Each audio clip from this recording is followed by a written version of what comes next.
The street was very quiet in the morning. No cars, no people, just mist in the air.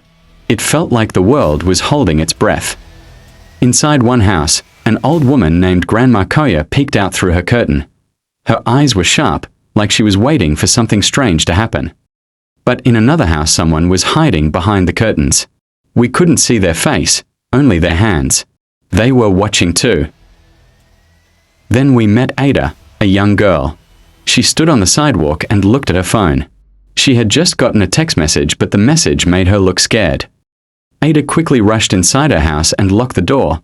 Her hands were shaking, like she knew something bad was coming. Outside, a small brown dog stood alone in the middle of the street. It looked lost, or maybe it was waiting for someone. Soon, neighbors gathered together. They pointed at one house. Their faces showed fear. Something inside that house wasn't right. The door of the house was wide open. From inside, a scream came out. A scream that made everyone's hearts beat faster. That's when Detective Oho arrived. He was tall and serious. He stepped out of his car with a flashlight, ready to find answers. Detective Oho walked up to Grandma Koya. She told him what she saw. Her voice shook, but her eyes stayed sharp.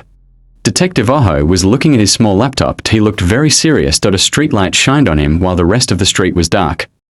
On the laptop screen, Ada was walking in her pretty blouse and jeans, but far behind her, a scary shadowy person was following her.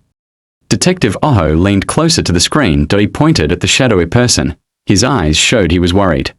Mr. Joe stood at his doorway.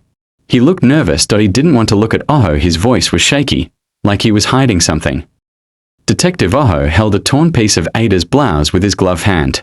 The bright light showed it clearly. It was proof Ada had been there. Mr. Joe raised his hands a little, like he wanted to say, "I didn't do it." But his face was sweaty, and he looked scared. Officer James stood nearby with his arms crossed. He looked very serious. He didn't fully believe Mr. Joe's words.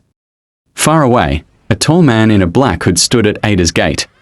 The shadows hid his face. Only a small streetlight made him faintly visible. The hooded man bent down and pushed a folded paper under Ada's door. The wooden porch creaked as he moved. Detective Oho crouched down on the porch. He opened the crumpled note with his flashlight. His face looked dark and worried. Detective Oho went to Ada's office. He asked one of Ada's friends some questions. Papers were all over the table. The light made the room feel a bit scary. Ada's friend looked very worried. She waved her hands while talking and said, Ada was scared before she disappeared. Detective Oho found a small notebook. It was Ada's. He opened it and saw her writing and little drawings inside.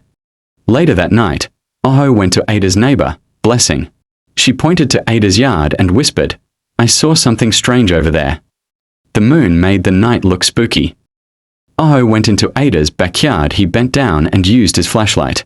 On the ground, he saw some faint footprints like someone had been there.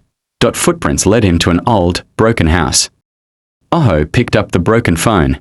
The screen was cracked. His face became very serious. He knew it was a big clue.